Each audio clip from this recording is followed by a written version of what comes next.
তো হসপিটালে ছিলাম, ওইখান থেকে আর কি শহীদ মিনারে আসছি, তারপরে জানতে পারছি যে এখানে হচ্ছে খালেদা জিয়ার হচ্ছে গায়েবী যে জানাজা ওইটা হচ্ছে। তো এটা তো ঠিক যে উনি কালকে মারা গেছেন, আমরা আসলেই শোকাহত আর আমরা শোক প্রকাশও করতেছি।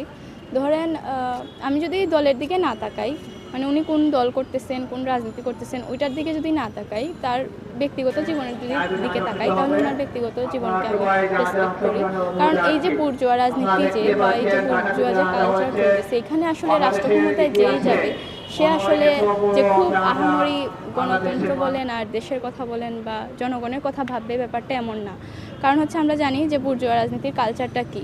তো সেই জায়গায় দাঁড়াইয়া যে খালেদা জিয়া যতটুকু করছেন মানুষের জন্য, এটা আসলে অকল্পনীয়।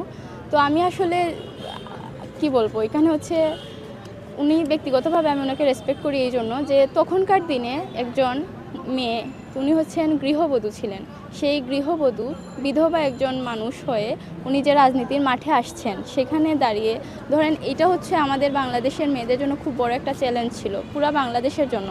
ধরেন তখনকার সময় যে মেয়েরা রাজনীতির মাঠে আসবে, এটা আসলে খুবই অকল্পনীয় ছিল। কারণ হচ্ছে আমরা মাত্রই হচ্ছে দেখছেন আমাদের যে মুক্তিযুদ্ধ পরবর্তী সময়ে যে আর কি শাসনটা গেছে, তারপরে জিয়ার শাসন গেল, তারপর উনি যখন মারা গেলেন ওনার ওয়াইফ একেবারেই গৃহবধূ, উনি কোনোভাবেই কোনো রাজনৈতিক মানে যে ব্যাকগ্রাউন্ড ওই রকম ছিলেন না। ওইখান থেকে দাঁড়াইয়া উনি পুরা দেশের যে দায়িত্ব নিচ্ছেন, ওইটা হচ্ছে বাঙালির যে মেয়েরা আছে তাদেরকে অনুপ্রাণিত করছে যে রাজনীতির মাঠে আসলে মেয়েরা অনেক কিছু করতে পারে। তো সেই জায়গায় থেকে ওনাকে আমি রেসপেক্ট করি।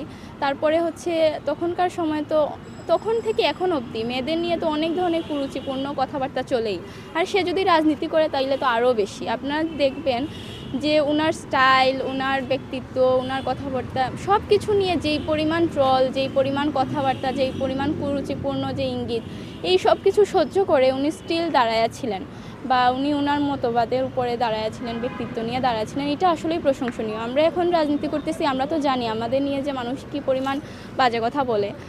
আসলে শুধু রাজনীতি যে মেয়েরা করে এদের নিয়েই কথা বলে ব্যাপারটা এমন না, পুরা মেয়েদের নিয়েই এরকম বলে। আর যদি সে রাজনীতি করে তাহলে তো আরও বেশি। আপনারা তাকায় দেখবেন যে তখন থেকে এখন অবধি সবাই কিন্তু এই কথাবার্তাগুলো শুনে যাচ্ছে। সেখানে খালেদা জিয়া তখনকার মতো যে মৌলবাদী একটা অবস্থান ছিল, সেখানে দাঁড়ায়া ফাইট করা, ওইটা আসলেই মানে আমার জায়গা থেকে আসলে ওনারে আসলে রেসপেক্ট। আলাদা রাজনীতি করি, আমি হচ্ছে বামপন্থী রাজনীতি করি। সেখানে আমি মনে করি যে ওনারা যে রাজনীতিটা করেন বা বাংলাদেশে যে রাজনীতিটা আছে, যে ডানপন্থী রাজনীতি আছে, ওটা হচ্ছে বুর্জোয়া দলের যে রাজনীতি, ওইটা সম্পূর্ণ বিপরীতেই আমরা। তো বুর্জোয়া রাজনীতিতে যারাই যাবে তারা তো আসলে তাদের কালচারটাই দেখাবে। সেখানে দাঁড়াইয়া খালেদা জিয়া যতটুকু করছেন উনি ওনার তরফ থেকে বেস্ট, আর আমি ওনাকে আসলেই রেসপেক্ট করি।